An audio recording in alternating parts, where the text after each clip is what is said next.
Dear students and viewers, today we are going to speak about the integral of the sum.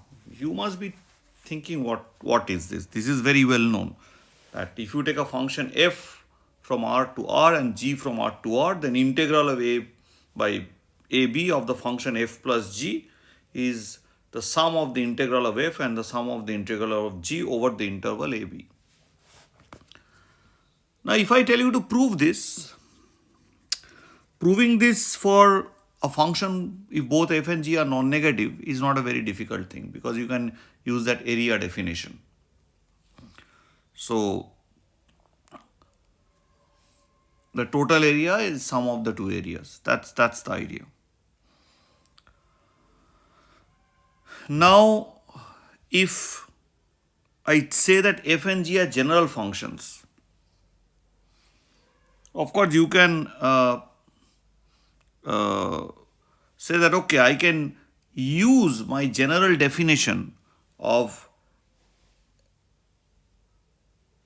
writing the integral of a function f, and using that general definition I can actually prove it. For example, you might think, okay, you might think that okay, let me do one thing.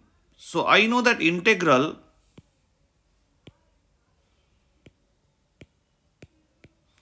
because now this is a general function. I know that this is nothing but integral a to b f plus g plus, which is the positive part, this non and integral f plus g minus, what we have learnt in the last lecture of the first part of calculus minis. But from here, maybe you are tempted to write that f plus g plus f of g plus is f plus g plus. And f minus g is f minus g minus, and then you make the sums, then you rearrange them, and then you just write the integrals and integral f and integral g.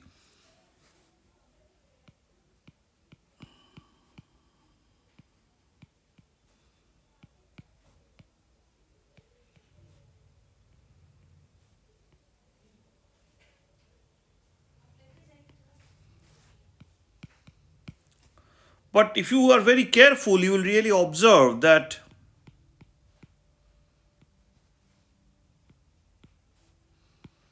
is actually less than. Then how do we prove for the general case? So proving for the general case is not that straightforward as you think. So let's move ahead. Let's now use an approach due to Royden. So the approach that we are going to show here is due to H.L. Royden.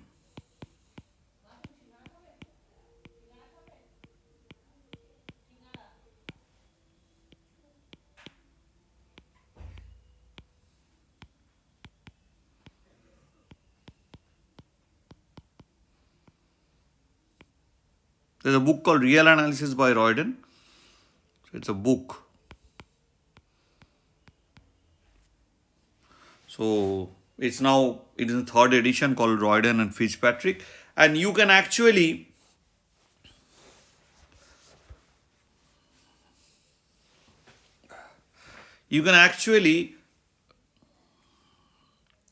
see this book, but it is written for Lebesgue integrals, so you don't have to bother about that, but I am doing it for this particular case. Of course, here we are assuming f and g to be continuous.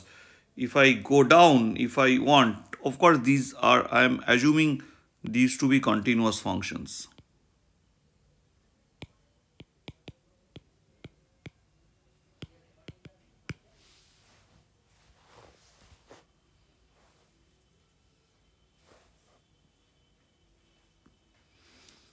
Now let us see what's the approach.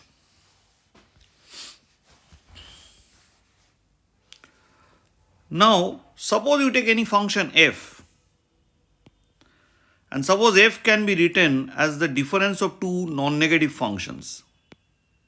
Suppose I can write it. Suppose where f1 x is greater than equal to 0 for all x in R, and f2x is also greater than equal to 0. The positive part and negative part you might think like that, but just hold on. But this is what it says. Suppose, this is not that I can do it, but suppose I can write it. So if I can write f in this way, then I can, but I know that f can be also written as f plus minus f minus. So that's equal to f1 minus f2. So which means f plus f2 is equal to f minus plus f1. Now these are non-negative functions. So f plus f2, this is the sum of a non-negative function. F minus plus f1 is the sum of a non-negative function. So integrating both sides and applying the sum rule that we know for non-negative functions, because then we can look into the things as areas. So then we have integral a to b f plus. So here if I integrate both sides and apply the sum rule, we will have this.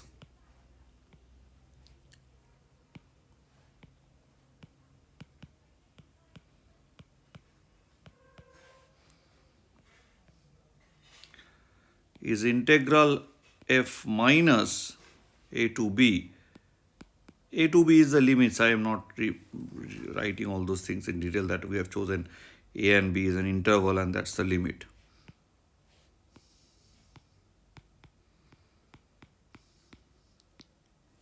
So what do we ultimately prove?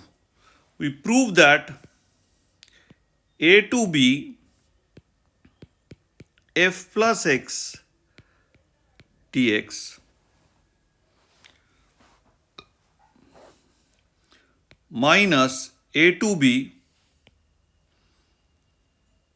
f minus x dx is integral a to b f1x dx minus integral a to b f2x dx. But by definition, what does this symbolize by definition? So by definition,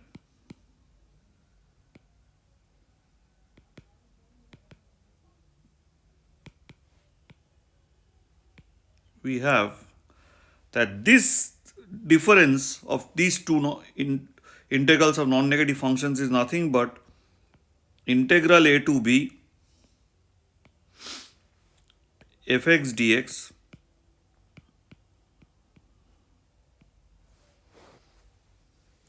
is same as integral a to b f1x dx minus integral a to b f2x dx. So what did I learn? I have learned that if I have a function, a general function from R to R, which can take any value, if I can express them as the difference of two non-negative functions, which need not be the f plus or f minus, then if I can do it, then the integral of AB, integral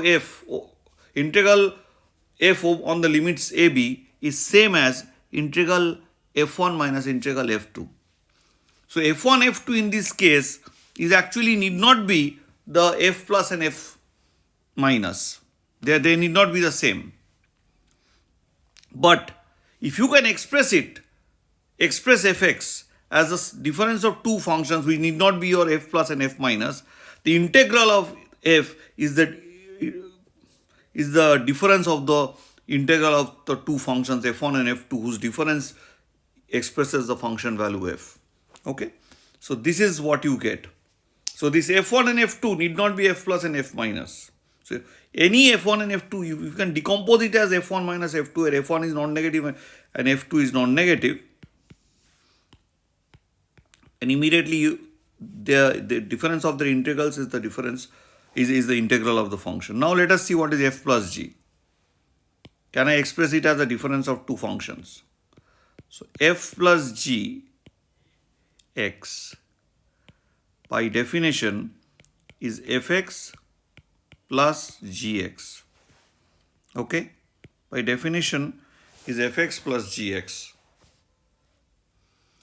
Now this means that I can write f as f plus x minus f minus x plus g plus x minus g minus x. So now I have expressed f plus g as follows. F plus gx is equal to f plus x plus g plus x minus f minus x plus g minus x.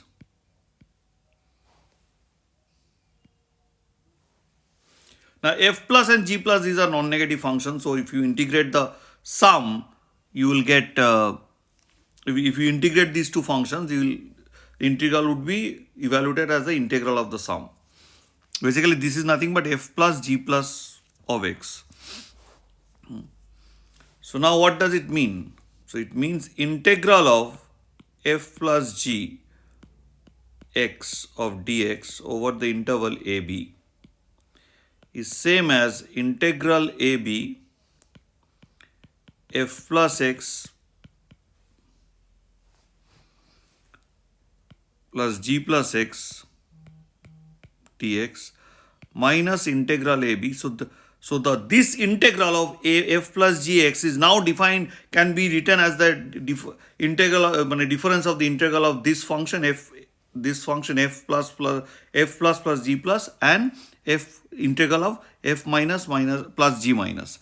Because this is what we have just learned, that whenever I can express, so here this function is a non-negative function, this one is a non-negative function, and this one is a non-negative function. So I have expressed f plus g as a difference of two non-negative functions. So the integral of f plus gx is actually the integral, is the difference of the integral of these two non-negative functions.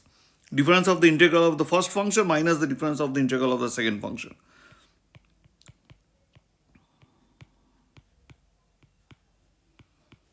Now these being non-negative functions, I can apply what I already know for non-negative functions. So I will have, this is equal to now, so this whole thing is now from here equal to integral a to b f plus x dx plus integral a to b, so maybe I'll just rub it off, just like a blackboard stuff. It looks more blackboardish basically then. G plus x dx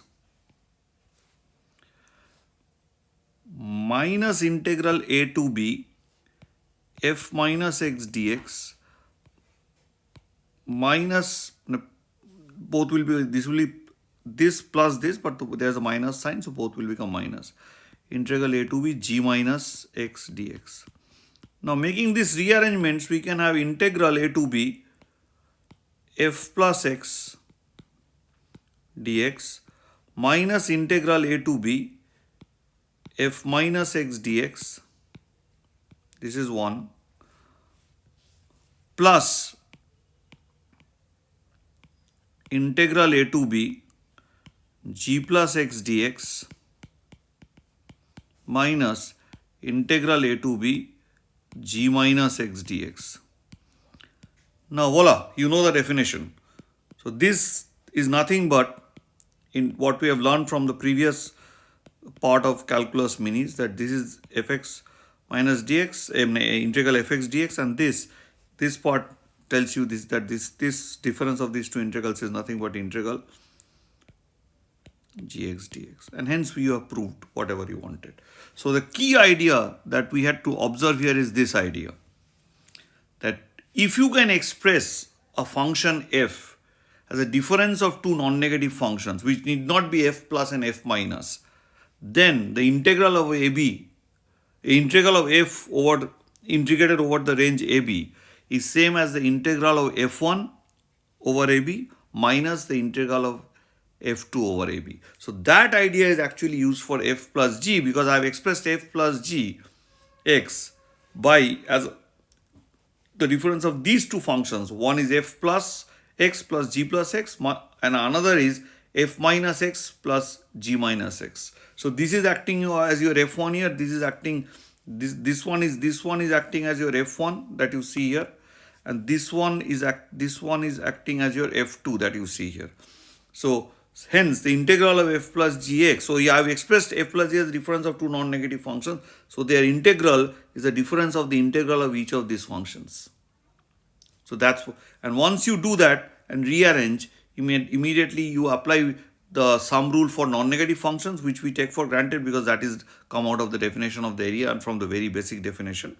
So once you do that, it's immediately clear that even for the general function the sum rule holds. Once you do that, you separate the component terms, you rearrange them, and immediately you know where it falls.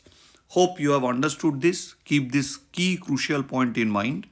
And so I have repeated it several times, that whenever you have a function f, and if you can express it as a difference of two functions which need not be f plus or f minus, still then the integral of f is integral of f1 minus integral of f2.